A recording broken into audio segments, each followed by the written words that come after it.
Ito yung tape machine dito sa Shared Planet 1 Luna Plaza, ang 60cm. Nagamit pa ito ng 7 beses sa isang linggo na may total na 260 meters. Ito yung head, capping, at wiper.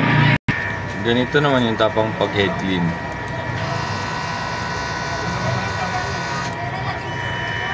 Tapos mag-head clean, panating punasan yung capping at wiper. Ganito naman po yung tamang pag nasa check. Ay, nako.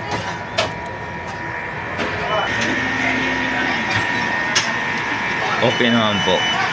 Ito yung waste tank, kakapalit lang po nito kahapon, ground wire at ABR. Ito naman yung ink tank, nasa tamang level lang naman po.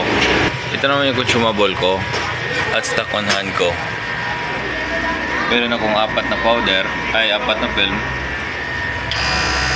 3 white, 4 na yellow, 3 black, 5 cyan, 3 magenta, 4 na QE solution,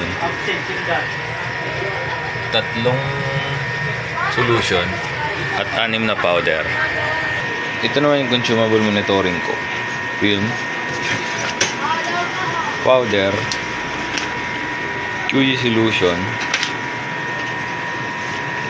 white,